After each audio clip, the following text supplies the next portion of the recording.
relationships that all they were about was figuring out how to pacify or meet the emotional needs of the other person.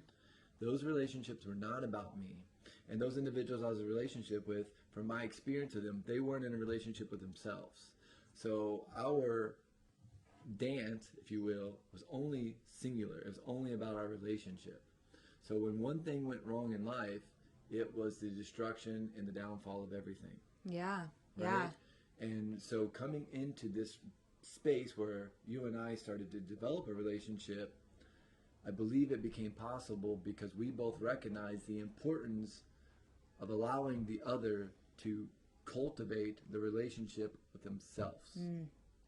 And in doing that, we were able to develop our relationship, start laying down a foundation around an idea that we're not in a relationship necessarily for each other.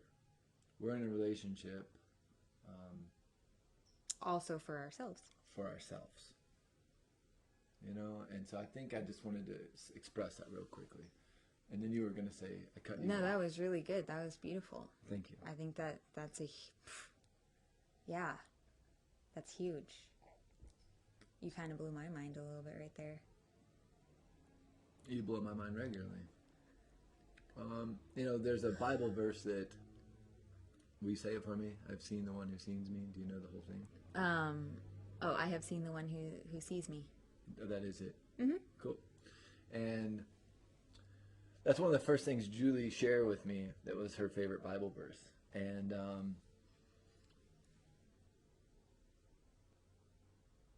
when she shared that with me, I realized that it was true for me.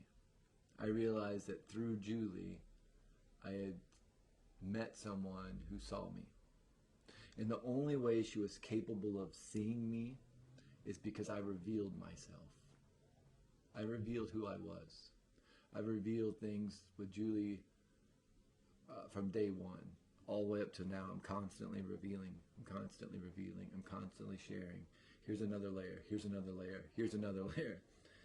And to my surprise, she keeps going, wow, that's interesting, you know, and doesn't run away. Because again, I think that authenticity, that real relationship I've been cultivating with myself keeps an attraction going.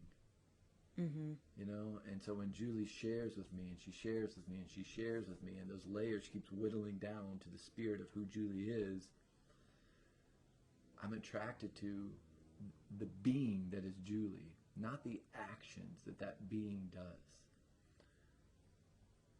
You know, hopefully this isn't offensive, but if I was like with Julie for the actions, we probably wouldn't be in a relationship right now because, you know, I mean, let's be honest, you're not like someone that's like really quick to like overly outwardly express. And we'll get into this male feminine energy thing at some point because we actually have a very interesting relationship with masculine and feminine energy.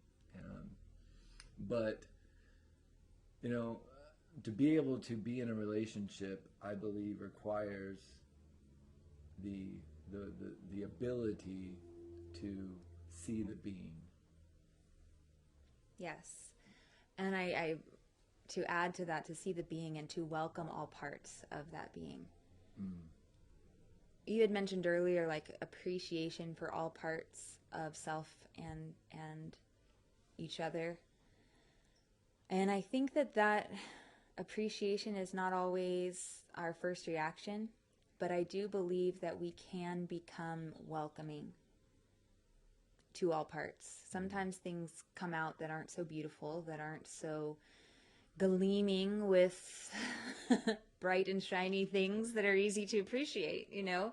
Sometimes you have to search for something to appreciate. Sometimes there seems to be nothing to appreciate, and it's only through time and growth that you realize how much certain events or people actually aided in your process of growth. And so I think that just welcoming all parts of self is a good place to start, welcoming all parts of the other. And that is just to say, you are free to be yourself here. And I'm going to do my best to not jump to any conclusions or judgments or to react in such a way that shuts down that part of you that is coming up at this moment.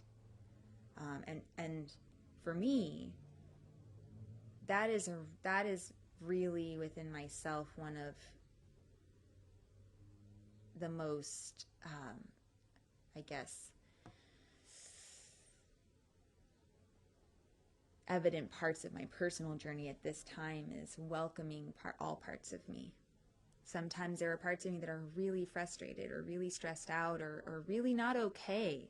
And I have the tendency to want to like stuff that down and pretend like it is, or just say you don't really exist. And we can easily do that, especially when we're doing it with ourselves. We can easily do that with partners. And how I find that manifests in our relationship is sometimes when Billy's not okay, I really find this desire to want to pacify. And instead of just allowing him to not be okay. You don't have to be okay all the time. You don't have to feel good all the time. And I welcome that part of you. And that's something that's happened only because of, something that I'm consciously working on within myself. And I don't know that it could be an outward expression if I don't first cultivate that inside of me, or just be welcoming with myself.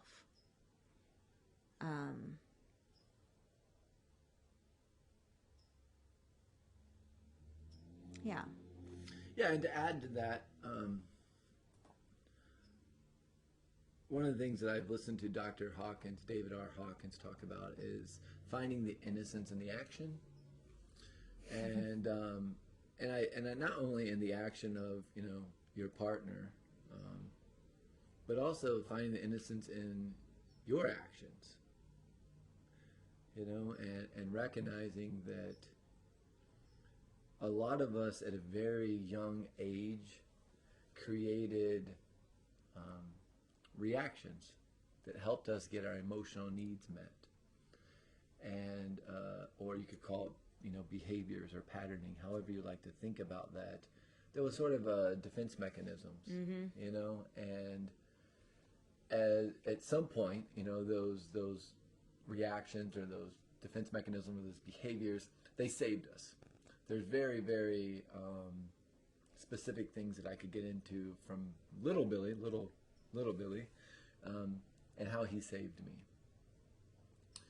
Well, at some point, those mechanisms no longer are needed. They don't serve you anymore. And for me, being able to recognize that those reactions exist inside of me, and to be able to go, oh, you're doing this thing again,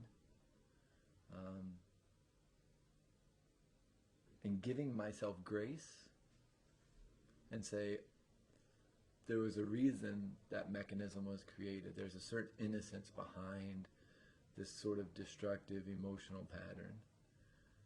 And being able to do that in myself, I'm now capable of doing it with others.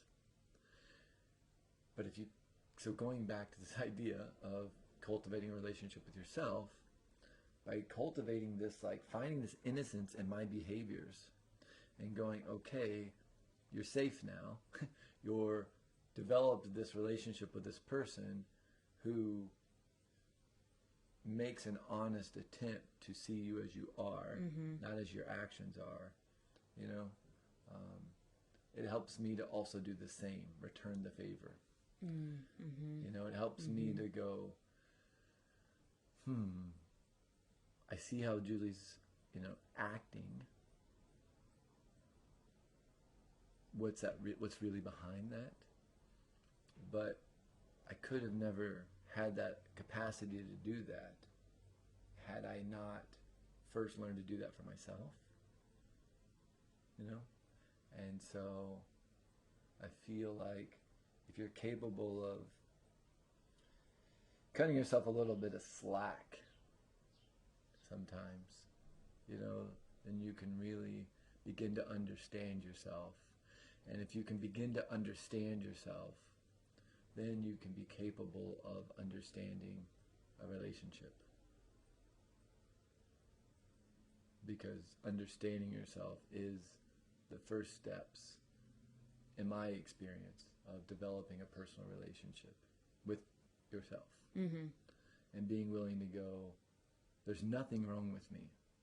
There's nothing wrong with me. Cool. So why do I do that? Oh, this is why. I can connect it back to this event that happened when I was 5 or 6 or 12 or 22. And then you can begin to kind of work on that. And as you work on that, it's going to carry over to your relationship. Not just your partner even. For that one carries over to the whole of life in my experience. So Yeah, it certainly does. And I feel that it's also important to remember, I think, that while, yes, cultivating a relationship with self is, well, that's like the ultimate journey, right? I mean, it's the journey of life. Like that's living right there. So whether, you know, doing that or not may or may not bring into your experience the exact things that you want in the exact way at the exact time.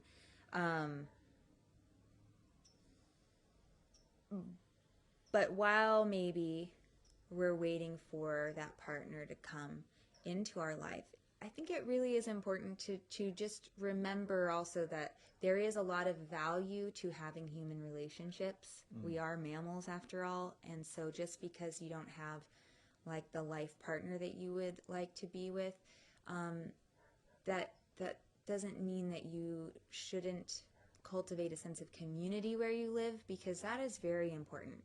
Having relationship with others is very, very important. And one of the beautiful things about having a relationship with others is that they get to help you grow, because you get to see yourself through your reactions and your experience of being in relationship with other people. So I would invite, especially, I think sometimes there's a certain sense of loneliness that comes when we don't have a partner, and sometimes we think that that's what a partner needs to fill, and actually that can be eased a bit when we have a strong community of people around us. And we realize that there are people out there who feel the same way that we do, that actually do long for positive and strengthening and growth inducing relationship.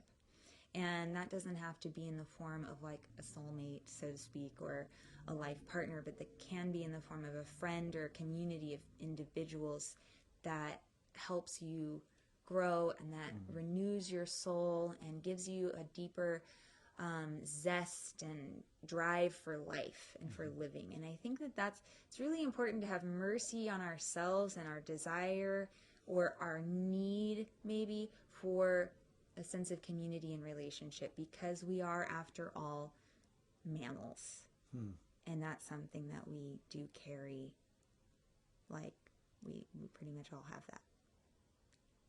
that need. Some of us have more of a strong need for that than others, but we do, having interactions with others, having a certain level of affection, touch, all of that within our lives is really important. And also trusting the process of life that your life has for you. Your connection to source energy, or God, if you'd like to label it as that, or your higher self, whatever it is that you connect with, and maybe you don't, but there is like a journey and a path that's been laid out for you that is only your own, that nobody else has, and it's unique only to you. And as you really cultivate a strong relationship with self, then it is easier to trust in the process that life has for you. Because we don't know what's going to happen. I thought I was going to be alone. Mm-hmm. I mean, and this is a good place to end.